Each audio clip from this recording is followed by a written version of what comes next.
ప్రభునందున్న ప్రియులరా, పరిశుద్ధ గ్రంథంలో నుండి ఈరోజు దేవుని వాక్యం కొరకై, ఆరాధన కొరకై కొన్ని మాటలు జ్ఞాపకం చేసుకుందాం.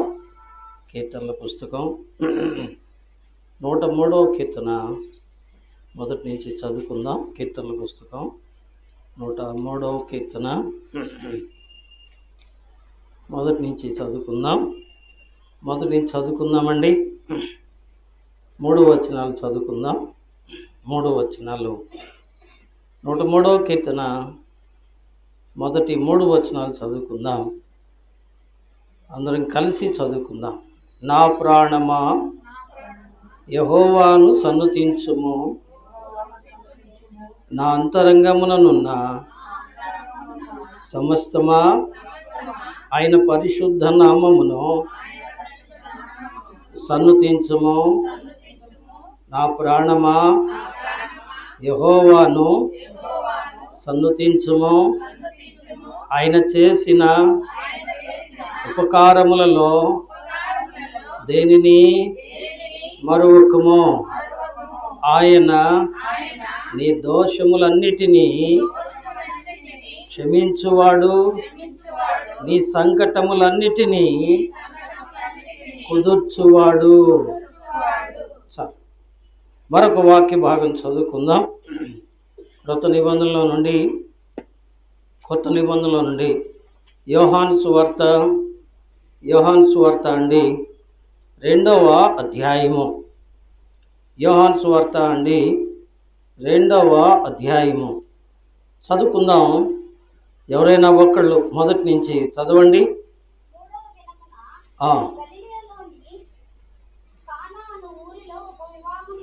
జరిగెను. యేసు తల్లి అక్కడ ఉండెను. ఆ వివాహమునకు పిలువబడిరి. ద్రాక్షారసమైపోయినప్పుడు యేసు తల్లి వారికి ద్రాక్షారసము లేదని ఆయనతో చెప్పగా, యేసు ఆమెతో, అమ్మా, నాతో నీకేమి పని? నా సమయం ఇంకను రాలేదు అనెను. ఆయన తల్లి పరిచారకులను చూచి, ఆయన మీతో చెప్పునది చేయుడనెను. యూదుల శుద్ధీకరణాచారం ప్రకారము 2-3 తూములు పట్టు 6 రాతి బాణలు అక్కడ ఉంచబడి ఉండేది. చదవడానికి చాలా సమయం పడుతుంది. ఈరోజు ప్రియులరా, దేవుని వాక్యము కొద్ది నిమిషాలు మాట్లాడుకుందాం. ఎందుకంటే కుడికాలు కొంచెం బాగా ఇబ్బందిగా ఉంది. దయతో క్షమించమని మనవి చేస్తున్నా. ఈ కాలు బాధ వల్ల నడవలేకపోతున్నాను, నిలబడలేకపోతున్నాను. అయినప్పటికీ దేవుని పని కొరకై సిద్ధపడుతున్నాను. దేవుడే నడిపించాలి. ఈ సమయంలో మనం ఇక్కడ ఒక వివాహాన్ని చూస్తున్నాం.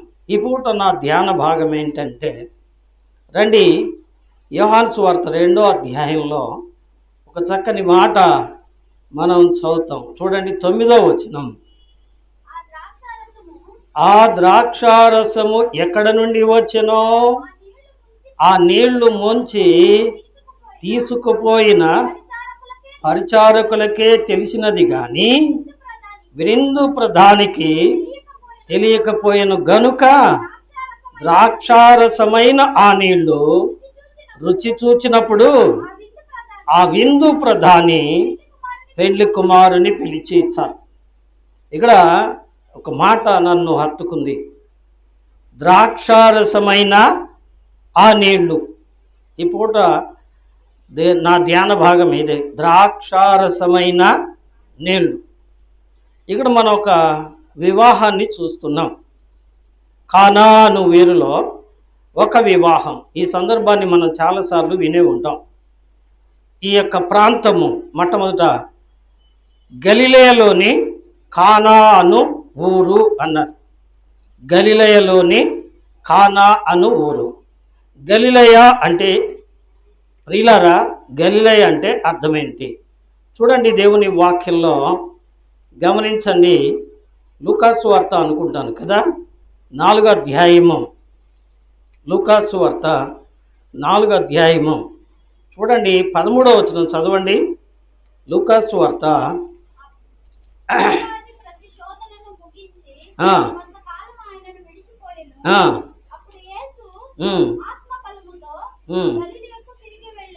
గలిలయకు తిరిగి వెళ్ళెను. చాలండి. ఇక్కడ గలిలయను గురించి కొన్ని మాటలు నేను మీకు తెలియజేయడానికి ఇష్టపడుతున్నాను. ఏమంటే ఇక్కడ ఉన్న మాట ఏంటంటే, ప్రియులారా, ఈ గలిలయ చీకటి ప్రాంతము. మత్తయి సువార్త 4వ అధ్యాయము 16వ వచనం చూడండి. మొట్టమొదటిగా మత్తయి రాసిన సువార్త 4వ అధ్యాయము 16వ వచనం. నజరేతు నుండి జెబూలూను నఫ్తాలి అను దేశములలో సముద్ర తీరమునందున్న కపెర్నహూమునకు వచ్చి కాపురముండెను. ఇక్కడ జెబూలూను దేశమును, నఫ్తాలి దేశమును, యోర్దాను ఆవలనున్న సముద్ర తీరమున అన్యజనులు నివసించు గలిలయ. వినరా? ఈ గలిలయ అన్యజనులు నివసించు గలిలయ. అర్థమైందండి? అన్యజనులు నివసించు గలిలయ. ఇది లోకమునకు సాదృశ్యంగా ఉంది. అన్యజనులు నివసించు గలిలయ. రెండవది, ఇది ఎలా ఉంది అంటే, చీకటిలో కూర్చుండి ఉన్న ప్రజలు గొప్ప వెలుగును చూచిరి, మరణ ప్రదేశములోనూ మరణ ఛాయలోనూ కూర్చున్న వారికి వెలుగు ఉదయించును అని ప్రవక్త చెప్పాడు. ఈ మాటలు ఎక్కడున్నాయంటే యెషయా గ్రంథం 9వ అధ్యాయంలో ఉన్నాయి. కాబట్టి ఈ గలిలయ ప్రాంతం ఒకటి అన్యజనుల ప్రాంతం. గమనిస్తున్నారు కదూ? అన్యజనుల ప్రాంతం, యూదుల ప్రాంతం కాదు. రెండవది, ఇది చీకటి ప్రాంతం. ఎందుకంటే ఇది ఒక గలిలయ అనేది ఒక సరస్సు లేదా సముద్రం. గలిలయ సముద్రం అని ఒక చోట రాయబడింది, గలిలయ సరస్సు అని ఒక చోట రాయబడింది. ఇది చేపలు పట్టే వాళ్ళు ఉండే ప్రాంతం. ఏమండి, అది నాగరికత అభివృద్ధి అయిన ప్రాంతమో కాదు, చాలా వెనకబడిన ప్రాంతం.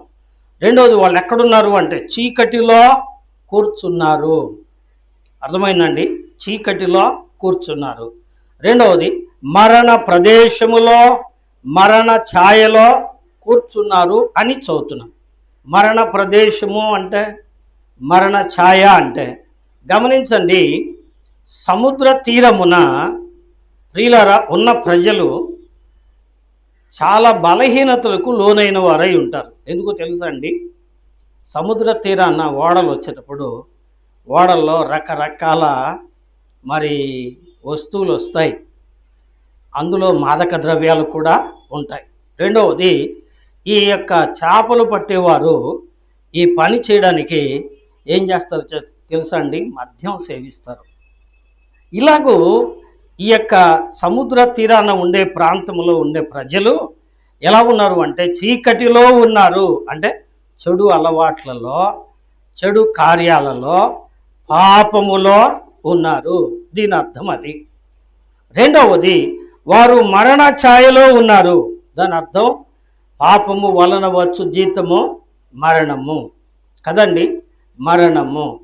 కాబట్టి వాక్య ప్రకారం మనుషులు పాపమునకు అలవాటు పడి పాప ఫలితమైన, నిజమే, మనం పదే పదే చెప్తూ వస్తున్నా నేను, ఏమండి, తాగుడు అలవాటు అయిన వారు దాని వలన క్రమేపీ మరణానికి వెళతారు. అదేవిధంగా రకరకాల వ్యసనాలు కలిగిన వారు ఆ వ్యసనాల వలన వారు ఏమవుతారండి? మరణానికి దగ్గర అవుతారు. అంటే వారు మరణపు నీడలో కూర్చున్నారు. మనం పాట కూడా పాడతాం, మరణపు నీడలో నిలిచిన మానవ కదండి. మానవుడు ఎక్కడున్నాడు? మరణపు నీడలో ఉన్నాడు. మరణపు నీడలో ఉన్నాడు, మరణము అంచున ఉన్నాడు. మరణం కాసుకుని ఉంటుంది. ఏమండి, ఒక కవి కూడా రాశాడు, మనిషి పుట్టినప్పుడట ఆ పుట్టుకతోటి ఏం పుడుతుందంట? మరణము పుడుతుందట కదండి. నిజమే ప్రియులారా.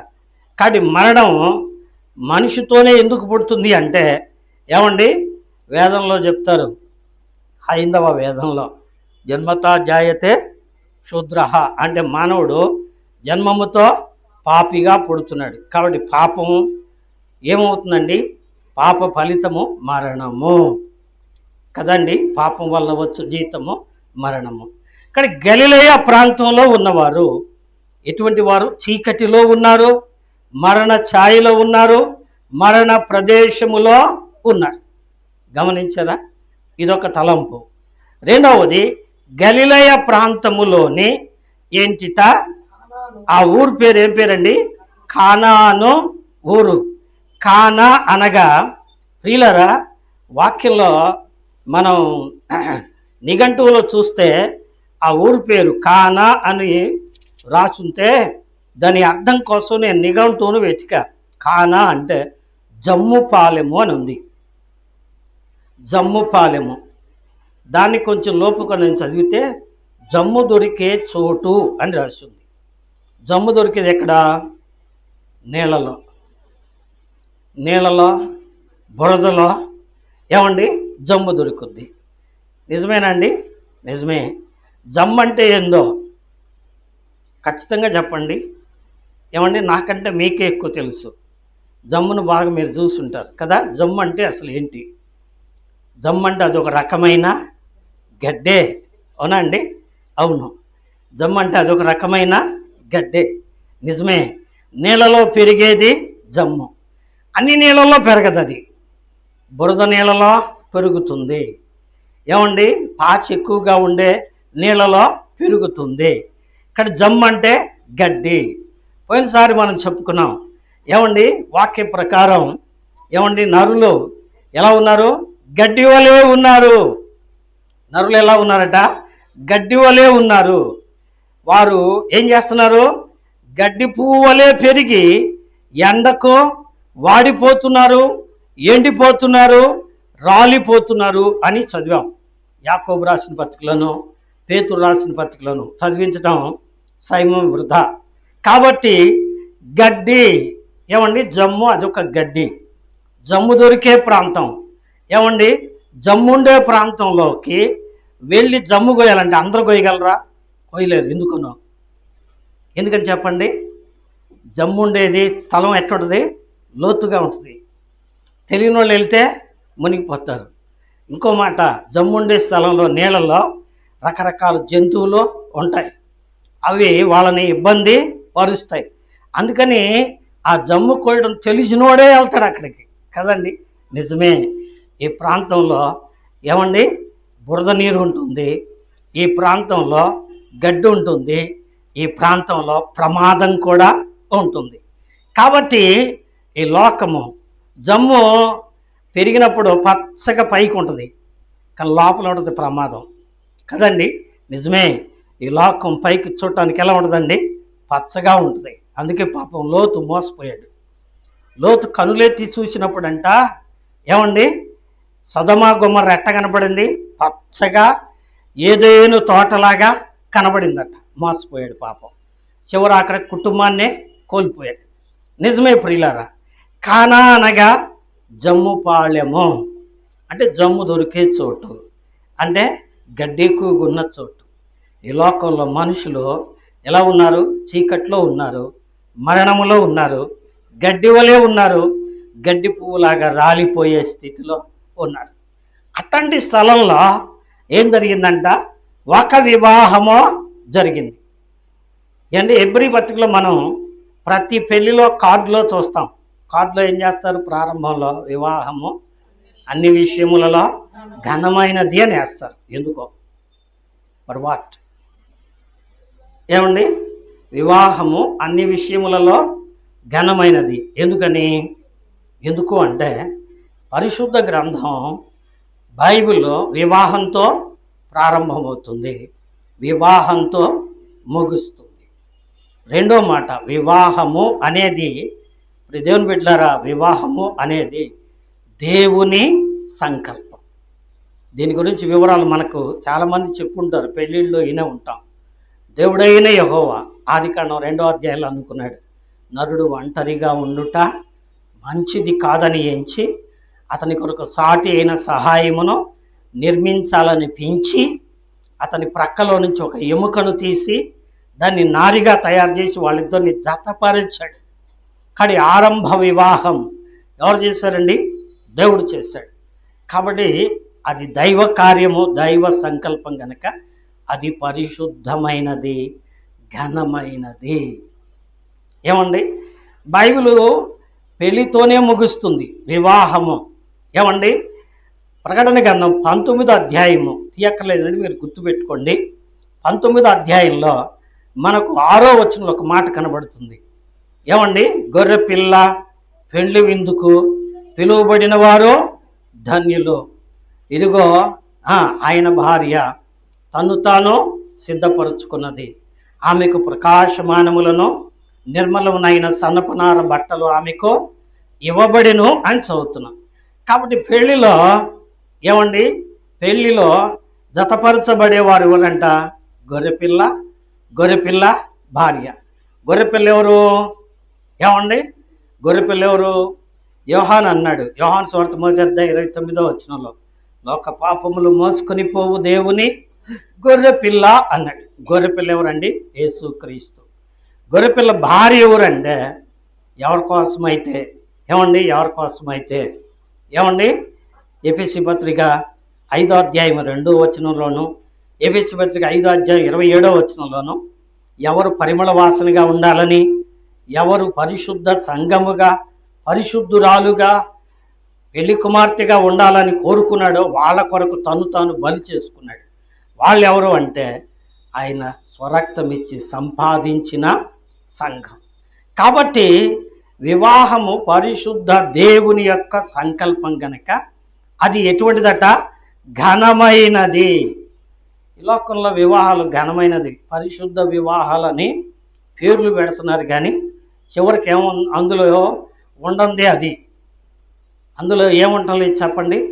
పరిశుద్ధత ఉండలేదు, దేవుని భయం, అసలు దేవుడికి స్థానమే ఉండలేదు ఆ పెళ్ళిళ్ళలో. ఎంతో దుఃఖకరం కదండి, నిజమే. ఇక్కడ కానాను ఊరిలో ఒక వివాహం జరిగిందట. ఆ వివాహానికి సుట్టరికంగా పిలిచారు. ఎవరు పిలిచారు? యేసు తల్లి అయిన మరియను, ఆయన శిష్యులను, ఆయనను వివాహానికి పిలిచారట. ఏమండి, యేసును, ఆయన శిష్యులను, ఆయన తల్లిని పిలిచారట. నిజమే ప్రియులారా, మన పెళ్ళిళ్ళలో ఎవరు అవసరం చెప్పండి? ఎవరు అవసరం? పాస్టర్ గారు అవసరం కదా, పాస్టర్ గారు అవసరం, లేకపోతే పురోహితుడు అవసరం, పెళ్లి కూతురు పెళ్లి కొడుకు అవసరం, చుట్టాలు పక్కాలు అవసరం, అన్నిటికంటే భోజనం మహా అవసరం కదండి, నిజమే. వీటన్నిటికంటే అవసరమైంది అంటే తెలుసా అండి? దేవుడు కావాలి. ఎందుకో మనం ఇప్పుడు చూద్దాం. ఇప్పుడు వివాహానికి యేసయ్య, యేసు తల్లి, యేసు శిష్యులు పిలువబడ్డారు. పిలువబడ్డప్పుడు వివాహం జరుగుతూ ఉంది. వివాహం జరుగుతూ ఉండగా మధ్యలో ఏం జరిగిందంట? ఏమండి, ఎన్నో వచనం? 3వ వచనం. ద్రాక్షారసమైపోయినప్పుడు ఏమైపోయిందంట? ద్రాక్షారసము. ద్రాక్షారసం అంటే భోజనము కదండి, భోజనము. ఎందుకంటే యూదులు తమ భోజనములో ప్రధానంగా ఘనంగా తీసుకునే ఆహారం ఏంటి చెప్పండి? ద్రాక్షారసం. రొట్టె, ద్రాక్షారసము. ఏమండి, గోధుమ రొట్టె, ద్రాక్షారసం. ఇంకో మాట పరిశుద్ధ గ్రంథంలో మనం ధ్యానిస్తే ఈ రొట్టె ద్రాక్షారసం అనేది హైలీ పీపుల్, ఏమండి, గొప్పవారి భోజనం. అర్థమైందండి? లో క్లాస్ వాళ్ళ భోజనం ఏంటి తెలుసండి? ఎవల రొట్టె, మంచినీరు. ఎవల రొట్టె, మంచినీళ్ళు. బీదవాళ్ళు ఏం తింటారు? ఎవల రొట్టె తింటారు, మంచినీళ్ళు తాగుతారు. కానీ ధనవంతులు ఏం తింటారట? ద్రాక్షారసం తాగుతారు, గోధుమ రొట్టె తింటారు. ఇది ఘనుల భోజనం. ఏమండి, ధనవంతుల భోజనం. ఇది దరిద్రుల భోజనం. పెళ్ళిళ్ళలో గొప్ప భోజనం పెడతారా, లేకపోతే బీద భోజనం పెడతారా? బీదవాళ్ళం ఏ పూటకు ఆ పూట కూలి చేసిన వాళ్ళం కనుక అందరం పున్నీళ్ళు పోద్దాంలే పెళ్ళిళ్ళు అనుకుంటే కుదురుద్దండి. పోతారా? పోయిరు. ఏం చేస్తారు చెప్పండి? అప్పు అయినా వడ్డీకైనా తీసుకొచ్చి గొప్ప భోజనమే పెడతారు కదా, నిజమే. అయితే వాళ్ళు తెచ్చారు ద్రాక్షరసం. అది కాస్త ఏమైందంట? అయిపోయింది. ఇప్పుడు ఏమండి, భోజనము సరిపోలేదు, వండాం కానీ సరిపోలేదు. ఇప్పుడు ఆ పెళ్లిలో ఏం జరుగుతూ ఉంటుంది చెప్పండి? గలిబిలి జరుగుతూ ఉంటుంది, గలిబిలి జరుగుతూ ఉంటుంది, గందరగోళం జరుగుతూ ఉంది. ఇప్పుడు ఆ గందరగోళంలో మరియమ్మ కల్పించుకొని అయ్యా కుమారుడా, వివాహంలో ఏమైపోయింది? ద్రాక్షారసము అయిపోయింది, అంటే భోజనము చాలా. కాబట్టి నువ్వు ఒక వారికి సహాయం చేయాలి. నేనేం చేయాలా? నేను డబ్బు తెచ్చి ఇచ్చేదా వాళ్ళకి? భోజనం ఏమన్నా వండి పెట్టేదా అన్నట్టుగా ఆయన ఏమన్నాడు, అమ్మా నాతో నీకేం పని, నా సమయం ఇంకా రాలేదు అన్నాడు. ఆమె పక్కగా వెళ్ళి పనివారితో ఒక మాట చెప్పింది. ఏం చెప్పిందండి? ఆయన మీతో చెప్పునది చేయుడి. ఏమ్మా? ఆయన మీతో చెప్పునది చేయుడి అని చెప్పింది. ఏం చెప్తాడు ఆయన? చెప్తానని ఏమని చెప్పాడా? నేను చెప్తాను అప్పటిదాకా ఆగండి అని చెప్పాడా? చెప్పలా. ఏమండి, చెప్పలేదు. కానీ ఆమె అంది ఆయన చెప్తాడు, ఆయన చెప్పింది చేయండి అని చెప్పింది, ఆమె వెళ్ళిపోయింది. ఇప్పుడు వీళ్ళు ఏం చేస్తున్నారు? చేతులు కట్టుకొని. అక్కడ ఏం జరుగుతుంది? పందిట్లో గోల జరుగుతుంది. జనం చూసుకొని కదా వండేది. ఇంత మాత్రానికి పెళ్లి చేయటం ఎందుకు? ఇంత మాత్రానికి భోజనాలకు వెలగటం ఎందుకు? ఏమండి, తిట్టేవాళ్ళు, అరిచేవాళ్ళు, కేకలేసేవాళ్ళు, గొడవలు చేసేవాళ్ళు కదండి, జరుగుతూ ఉంటుంది. నిజమే. ఈ పనివారు, ఈ వడ్డించేవారు ఏం చేస్తున్నారు? యేసయ్యకి వెళ్ళి చూస్తున్నారు. ఏం చెప్తాడో చేద్దాం. ఏం చెప్తాడు? అబ్బాయి నేను ఫోన్ చేసి చెప్తాను, అలా హోటల్లో వాళ్ళు నాకు బాగా తెలుసు, వాళ్ళు ముందు ఇస్తారు, పోయి తెచ్చుకోండి, తర్వాత నేను డబ్బులు కడతాలే అన్నాడా? అలా ఏమన్నాడు చెప్పండి? వారిని దగ్గరకు పిలిచి, ఇదిగో కొండలు ఉన్నాయి చూడండి, ఏమన్నాడు అక్కడ? ఏమండి, 6వ వచనం, యూదుల శుద్ధీకరణాచార ప్రకారము 2-3 తూములు పట్టు 6 రాతి బాణలు అక్కడ ఉంచబడెను. ఏమున్నాయంట? 6 రాతి బాణలు. 6 మానవ సంఖ్య. ఏమండి, 6వ రోజు దేవుడు మానవుణ్ణి చేశాడు. 5 రోజులు సమస్త సృష్టిని చేసిన దేవుడు 6వ రోజు మనిషిని చేశాడు. కాబట్టి 6 మానవ సంఖ్య. ఏమండి, మానవ స్వరూపంలో మనిషిగా పుట్టిన క్రీస్తు పేరుతో ఏమండి అంత్యక్రీస్తు వస్తాడు. అందుకని వాడి పేరు 666 కదండి. నిజమే. ఇప్పుడు గమనించండి, 6 రాతి బాణలు ఉన్నాయంట. రాతి బాణలు ఏంటి? బాణలు ఎవడైనా ఏం చేస్తాడు చెప్పండి? మట్టితో చేస్తాడు. కానీ ఈ బాణలు రాతి బాణలు అంటారేంటి? ఏమండి, ఇప్పుడు మనం ఒక మాట చదువుదాం. యెహెజ్కేలు గ్రంథం చదవండి. యెహెజ్కేలు పుస్తకం 36వ అధ్యాయము 26వ వచనం. యెహెజ్కేలు పుస్తకం 36వ అధ్యాయము 26వ వచనం విందాం. చదువమ్మా. రాతి గుండెను మీలో నుండి తీసివేసి మాంసపు గుండెను మీకు ఇచ్చేదను. అదేముందన్నమాట?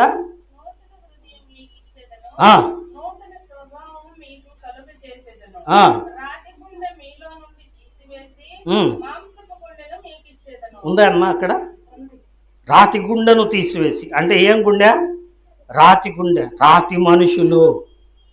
ఏం మనుషులు చెప్పండి? మొండోళ్ళు. ఏమండి, నిన్న మా పాస్టము నాకు ఇచ్చిన కితాబ్ అదే. మొండోడు, మొండి బతుకు, మొండి శాస్త్రాలు చేసేవాడు, పెద్రపోడు. ఏమండి, ఎటువంటి వాళ్ళని చెప్పండి? మనం మొండోళ్ళం. ఏమండి, మొండోళ్ళం. ఎవడు చెప్పినా వినం. పాస్టర్లు చెబుతుంటే వాళ్ళు సంతులు లాగేవాడు వెంకట్రావు. ఏం చేసేవాడు తెలుసా? మనోహరాన్ని వచ్చి మా ఇంటికి వచ్చి ప్రార్థన చేస్తానంటే సంచేతపై దాచిపెట్టేవాడిని. ఎంత బాధ పెట్టేవాడినో. నిజమే. పాస్టర్ని ఎగతాళి చేసేవాడిని, మొండోడిని. ఏమండి, మూర్ఖులు, మొండివారు మూర్ఖులు, రాళ్ళలాంటి మనుషులు. రాతి గుండె. ఏం గుండె అండి? రాతి గుండె. ఈ రాతి గుండె ఎట్టగరగాలి? ఈ రాతి గుండె ఎట్టగరగాలి? అందుకే ఆ రాతి బాణాలను చూపించి ఏమన్నాడు చెప్పండి? అబ్బాయి అవి తీసుకెళ్ళి అమ్ముకొని డబ్బులు తెచ్చుకోండి అన్నాడా? రాతి బాణలు ఎవరు కొంటారు? మట్టి బాణలే కొనరు. పోనీ ఇత్తడో ఇనుమో అయితే ఎవడన్నా తీసుకుంటాడు. మరి రాతి బాణలో ఎవరు తీసుకోరుగా? మరి ఏం చేయాలి ప్రభువా? వాటిని శుభ్రంగా ముందు ఏం చేయమన్నాడు? శుద్ధీకరణ. వారి స్వామి, ద్రాక్షారసం అయిపోయిందయ్యా అంటే ఈయన కుండలు గడగమంటున్నాడు ఏందయ్యా? ఏమండి, నిజమే. పాస్టర్ కావాలంటే ముందు ఏం చేయాలా? ఏమండి, ఏం చేయాలి చెప్పండి? పాస్టర్ కావాలంటే ఏం చేయాలా? పాస్టర్ని మెడలో బ్యాట్ చేసుకొని నేను పాస్టర్ని బైబిల్ చేత పట్టుకుని ఎళ్ళమడ్డికి సరిపోద్దా? కుండలు గడగటం తెలియాలి. ఏం గడగటం చెప్పండి? కుండలు గడగటం తెలియాలి. దేవుని పని చేయాలంటే మొట్టమొదటి ఫండమెంటల్ వర్క్. నా చేత అయితే ఏం చేశారు తెలుసా? లెట్రిన్స్ గడిగిచ్చారు. ఏ లెట్రిన్స్ అంటే మగవాళ్ళు పోయే లెట్రిన్స్ కాదు, ఆడవాళ్ళు. ఏమండి, ఆరాధన జరుగుతుంటే ఆరాధనకు వచ్చిన ఆడవాళ్ళందరూ వెళ్ళేవాళ్ళు. వాళ్ళు వెళ్ళేటప్పుడు మగవాడిని చూస్తే సిగ్గుపడతారు కదా, అలా కనపడకుండా తలుపు పంపిడి దాక్కోవాలి. వాళ్ళు వెళ్ళి వచ్చిన తర్వాత నీళ్లు తీసుకెళ్ళి దాన్ని శుభ్రమా చెయ్యాలి. బా, ఎంత గొప్ప పనో! నిజమే ప్రియులారా, ఈ పని ఏమండి, it is the fundamental work, God's work. దేవుని పని చేయడానికి ముందు ఆయన చేయమంది ఏం చెప్పండి? కుండలు బాగా శుభ్రంగా కడుక్కోండి. ఎటువంటి కుండలు అయ్యి? రాతి బాణలు. ఒక ఆయన వచ్చి అడిగాడు, అయ్యా నిత్యజీవం పొందాలంటే నేనేం చేయాలి అన్న. ఎవరండి ఆయన? ధర్మశాస్త్ర ఉపదేశకుడు. ఆయనతో యేసయ్య అన్నాడు, ఒకడు నీటి మూలముగాను ఆత్మ మూలముగాను తిరిగి జన్మిస్తేనే తప్ప పరలోక రాజ్యము చారడయ్యా అన్నాడు.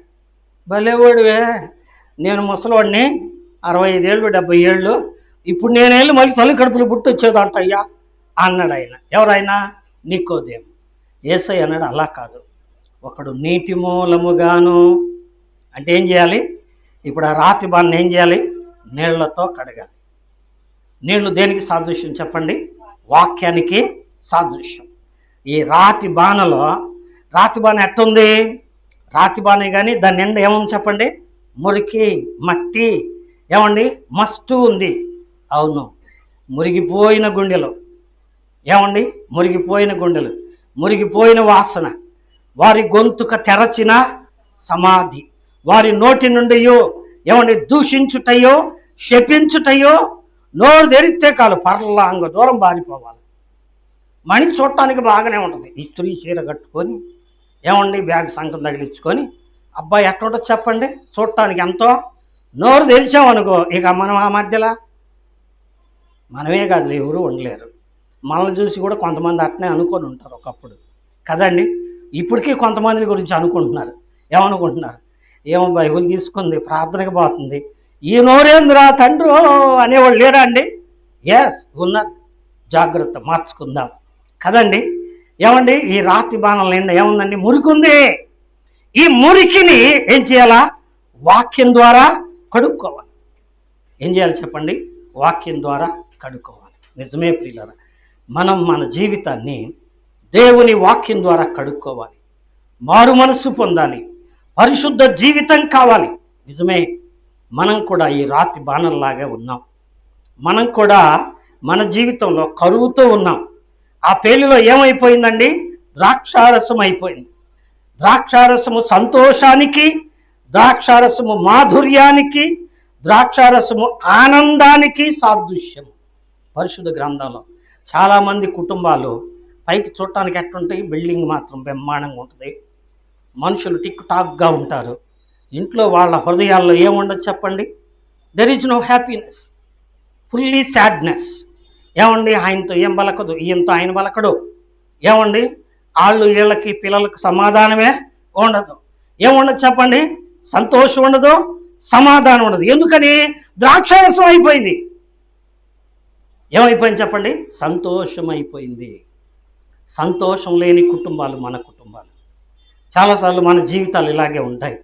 అలాంటి సంతోషం లేని కుటుంబాలు ఏంటి చెప్పండి? వారి హృదయాలు రాతి బాణలు. ఈ రాతి బాణల్లో ఏం పోయాలి చెప్పండి? ఇప్పుడు నీళ్లు పోయాలి. ఆయన అన్నాడు, ఆ బాణలు కడిగి ఆ బాణలకు నిండుగా ఏం పోయమన్నాడు? నీళ్లు పోయండి అన్నాడు. మీరు ఆ భాగాన్ని మీ తర్వాత చదువుకోండి. ఏం పోయమన్నాడు చెప్పండి? నిండుగా నీళ్లు పోయమన్నాడు. నీరు వాక్యం. వాక్యం అంటే యోహాను సువార్త 1వ అధ్యాయము 1వ వచనం, ఆది యందు వాక్యం ఉండెను, వాక్యము దేవుని యొద్ద ఉండెను, వాక్యము దేవుడై ఉండెను. ఏమండి? అందుకని యేసు ప్రభు వారు అన్నారు, ఏమండి, యోహాను సువార్త 16వ అధ్యాయంలో, నా యందు మీరును మీ యందు నా మాటలను ఉండిన యెడల మీకేది ఇష్టమో అడగండి అన్నాడు. ఏమండి? మనలో ఏముండాలి చెప్పండి? వాక్యం ఉండాలి. వాక్యం ఉంటే, వాక్యం ఉన్నవాడు యోసేపు ఏం చేశాడు చెప్పండి? పొతీఫరు భార్య, అందమైన వాడా, సుందరుడా, నీతో నాకు ఖర్చు పని ఉంది, నా యజమానుడు ఏం మాట్లాడు, నీకు అప్పగిచ్చాడు కదా, రా అన్నప్పుడు ఏమన్నాడు చెప్పండి? ఏమన్నాడు? పరిశుద్ధ దేవుని ఎదుట ఇంత ఘోరమైన పాపం నేను కట్టుకున్నాను. ఎందుకు? వాక్యం తెలుసు ఆయనకి. వాక్యం పరిశుద్ధమైనది. వాక్యం మనలో ఉంటే ఏం చేయండి చెప్పండి? 119వ కీర్తన 11వ వచనంలో ఉంది, నేను పాపము చెయ్యకూడనట్లు నా హృదయంలో ఉంచుకున్నాను చెప్పండి? నీ వాక్యమును ఉంచుకున్నాను. ఏమండి? కుండలో ఏం పోయాలా? నీళ్లు పోయాలా. వాక్యం పోస్తే ఇప్పుడు ఆ కుండ ఏమైంది చెప్పండి? శుభ్రమైద్ది. అంతే, శుభ్రమైద్ది. మారు మనసు పొందాం, పాపాలు ఒప్పుకున్నాం, విడిచిపెట్టాం. ఏమండి? శుభ్రమయ్యాం, అంతవరకే, శుద్ధయ్యాం. ఏమండి? శుద్ధయ్యాం. కానీ మన బ్రతుకు మధురంగా కావాలి అంటే ఏం కావాలి చెప్పండి? ఇప్పుడు బాగా వినాలి, ఇదే అసలు తలంపు. ఏమండి? ఇప్పుడు ఆ కుండలో ఏం పోసారు చెప్పండి? నీళ్లు పోసారు. నీళ్లు పోసిన తర్వాత పనివారు వచ్చి ఉంచున్నాడు. వాళ్ళకేం కావాలి చెప్పండి? పని వాళ్ళకి ఏం కావాలి? ద్రాక్షరసం. వాళ్ళు ఏం పోసారు? నీళ్లు పోసారు. మెల్లగా వేస్తాయి అన్నాడు. ముంచి తీసుకొని పోయి అందరికి పోయండి అన్నాడు. ఏం పోసారు వాళ్ళు? ఏం పోయమంటున్నాడు? ద్రాక్షరసం పోయమంటున్నాడా? ఆ నీళ్ళేగా పోయమంటుంది. పోసింది నీళ్ళే, అతనికి పోసిన వాళ్ళకి తెలుసు. దాన్ని ముంచి తీసుకెళ్ళి పోయండి అన్నాడు. వాళ్ళే ఏమండి, ఇంత పిచ్చోడికి అప్పగిచ్చిందామా మరి అమ్మ తల్లి, భలే తల్లి, నీళ్ళు పోయమంటావు, నీళ్ళు తీసుకెళ్ళి పోతే ఆ నీళ్లు ద్రాక్షరసం తాగేవాళ్ళు నీళ్లు పోతే ఏమంటారు? తిరిగి ఆ చెమ్ములు తీసుకుని మా మొఖాన్ని కొట్టంటయ్యా అని అడిగారండి? అడగల. ఎదురు చెప్పలా. ఏం చేస్తారు చెప్పండి? దేవుడు చెప్పినట్టు మన జీవితాల్లో కూడా దేవుడు చెప్పినట్టు చెయ్యకనే మన కుటుంబాలు ఎలా ఉన్నాయంటే ఏమండి? ద్రాక్షారసం అయిపోయి సంతోషం లేక, దుఃఖంతో, కన్నీటితో, సమస్యలతో కృంగిపోతున్నాయి మన కుటుంబాలు. ఏమైనా చెప్పండి? దేవుని మాట లేదు. దేవుని మాట మనలో ఉంటే, వాక్యం ఆ కుండలో ఉంటే ఏమండి? అది ముంచి పోస్తే చాలు. ఏమన్నాడు? ముంచి పోశారు. ముంచి తీసుకెళ్ళి పోసేటప్పటికి ఆ విందు ప్రధాని రుచి చూశాడట. ఏం పోసారు వాళ్ళు? నీళ్లు పోశారు. విందు ప్రధాని ఏం తాగాడు? పోసి నీళ్ళేగా తాగింది. ఇప్పుడు ఆయన బా ఏమి మధురమైన ద్రాక్షారసం అయ్యా, పోసిందేంటి?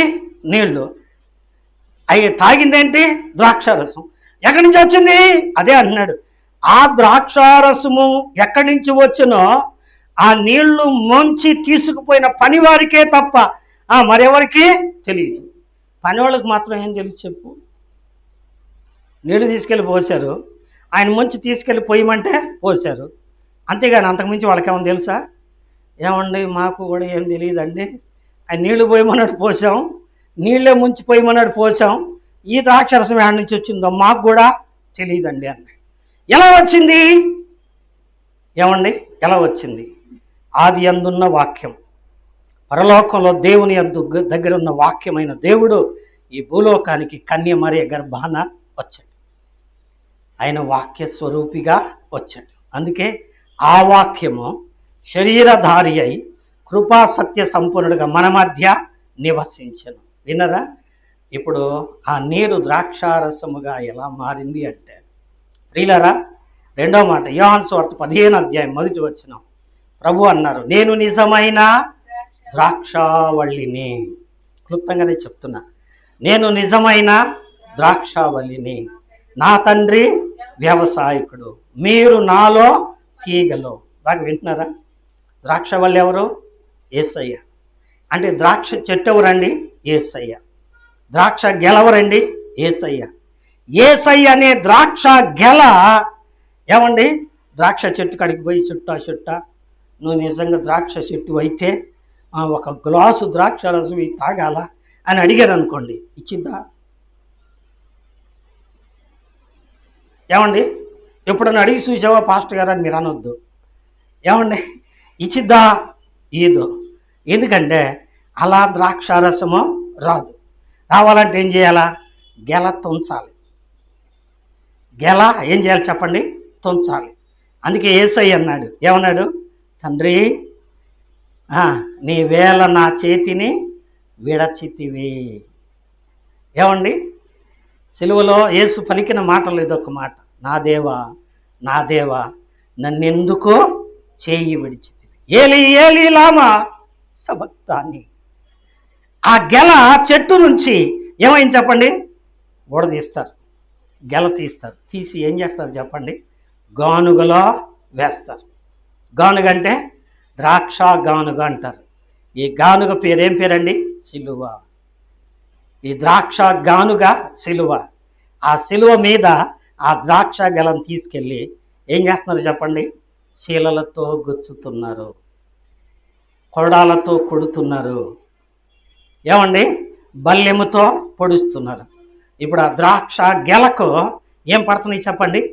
గాయాలు అవుతున్నాయి, పగిలిపోతుంది. యేసయ్య శరీరాన్ని కొరడాలతో కొట్టినప్పుడు ఆయన శరీరం ఏమైంది చెప్పండి? చీలిపోయింది. ఏమండి, ద్రాక్ష గెల గానుగల వేసి తొక్కినప్పుడు ఏమండి ఆ ద్రాక్ష కాయ, తలతలలాడే ద్రాక్ష కాయ ఏమైంది చెప్పండి? పగిలిపోయింది. యేసయ్య దేహం కూడా ఏమైపోయింది చెప్పండి? చీలిపోయింది. చీలిపోయిన ఆ దేహంలో నుంచి ఏమొస్తుంది చెప్పండి? రక్తం వస్తుంది.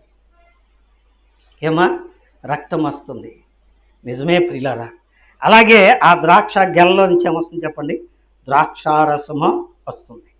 గెలను తొక్కే కొద్దీ ఏం చేశారంటే వాళ్ళు తొక్కే కొద్దీ, పాట కూడా పాడతాం మనం, ఏమండి, ముఖాన గుద్దిన వాడు ఒకడంట, ముఖాన ఉమ్మి వేసిన వాడు ఒకడంట, కాలితో తన్నినవాడు ఒకడంట కదండి. యేసయ్యని ఏం చేశారు?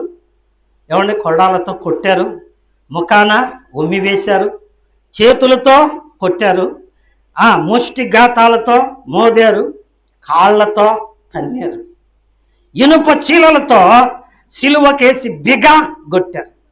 ఎవరిని? ద్రాక్ష గెలని. ఇప్పుడు ఆ ద్రాక్ష గెల నుంచి ఏమొస్తుంది చెప్పండి? ఏమండి, ద్రాక్ష రసం. ఏమండి, ద్రాక్ష రసము. ఈ ద్రాక్ష రసము ఎందులో నుంచి వస్తుంది? వాక్యంలో నుంచి వస్తుంది. నీళ్లు ఆయనే, ద్రాక్షారసము కూడా ఆయనే. ఆయనలో నుంచి కారే ఆ రక్తమే ఏం చెప్పండి?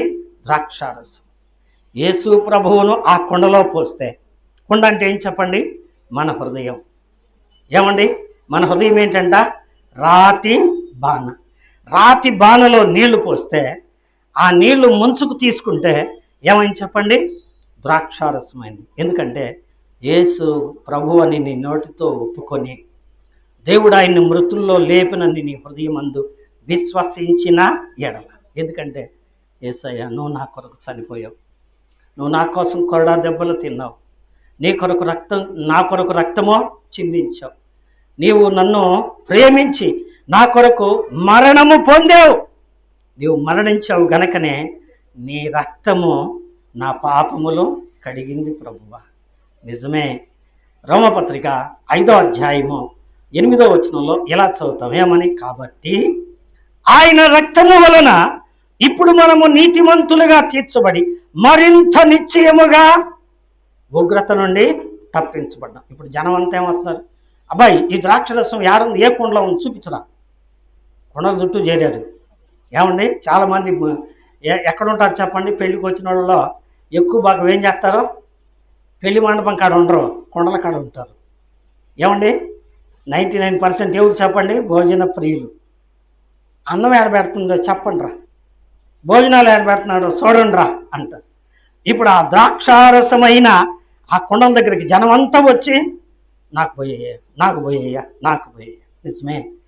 ఈనాడు మనం కూడా మన జీవితాలు ఎంత మధురంగా మారాయంటే, మన కుటుంబాల్లో చక్కని దేవుని మాటలు వినబడుతున్నాయంటే, మన జీవితాల్లో చక్కని సంతోషం వినబడుతుంది అంటే, మన బ్రతుకుల్లో ఏమండి దుఃఖం పోయి సంతోషం కలిగి ఉందంటే దానికి కారణం ఏంటి చెప్పండి? యేసు రక్తం, అదే ద్రాక్షారసం. అందుకే షోలమిత అంది, నీ ప్రేమ ద్రాక్షారసము కన్నా మధురము. ఏమండి వాళ్ళు అంటున్నారు, ఇంతకుముందు పోసింది బాగలేదో, ఇప్పుడు ఇంకా బాగుంది, బ్రహ్మాండంగా ఉంది. ఇది ఏడుదది? నీళ్ళే. ఏంటి చెప్పండి? నీళ్ళే. లోకంలో ఎన్నో చూసావు, వాటన్నిటికంటే మధురమైనది ఏంటండి? దేవుని ప్రేమ. ఆ ప్రేమ మన జీవితంలోకి వస్తే మన బ్రతుకు ఏమై చెప్పండి? మధురమైనది నా యేసు ప్రేమ, మరువలేనిది నా తండ్రి ప్రేమ. మధురమైనది నా యేసు ప్రేమ, మరువలేనిది నా తండ్రి ప్రేమ. మధురమైనది నా యేసుని ప్రేమ, మరువలేనిది నా యేసుని ప్రేమ. మధురాతి మధురం నా ప్రియుని ప్రేమ. ప్రేమ ప్రేమ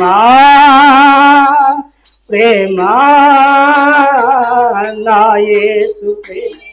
ప్రైజ్ లార్డ్. యేసయ్య ప్రేమ ఏమండి ఎటువంటి చెప్పండి? మధురం. ఎందుకు అంటే అది విరిగిన ప్రేమ, పొగులగొట్టుకున్న ప్రేమ, తన ప్రాణాన్ని ధారపోసిన ప్రేమ. అందుకే రుచి చూసిన వాళ్ళందరూ ఏమంటారు చెప్పండి? బా ఎంత మధురంగా ఉందయ్యా ఈ ద్రాక్షరసం.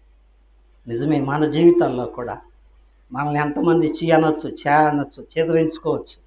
ఏమండి నిజమే ప్రియులారా, చీ అన్నోళ్ళు, చా అన్నోళ్ళు కూడా యేసయ్యను నీ హృదయంలో ఉంచుకుంటా, నీ చుట్టూ చేస్తారు దేవుడా అంట.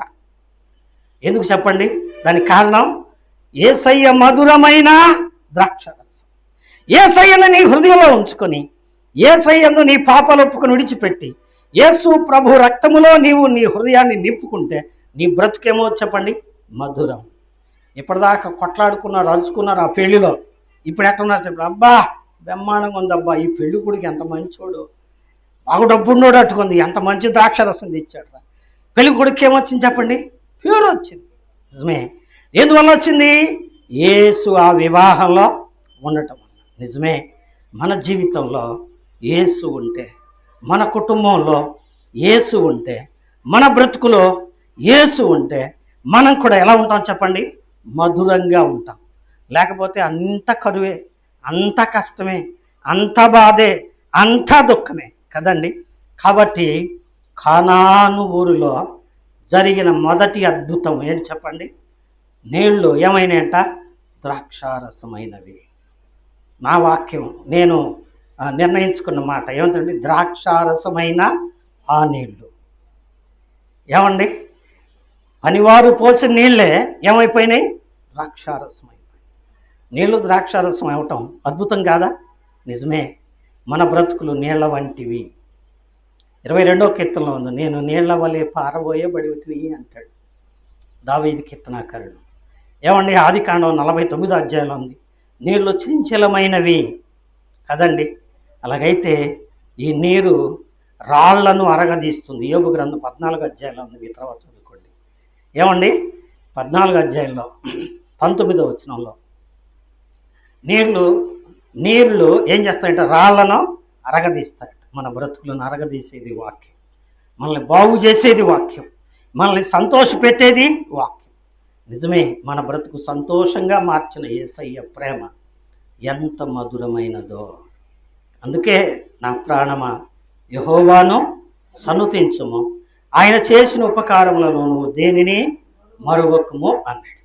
అలాగే మన జీవితాలకు కూడా మధురంగా, మన బ్రతుకులకు కూడా మధురంగా, మన కుటుంబాలకు కూడా మధురంగా ఉండటానికి యేసును మన హృదయంలో ఉంచుకుందాం. అలాంటి కృప దేవుడు మనందరికీ దయచేయును గాక.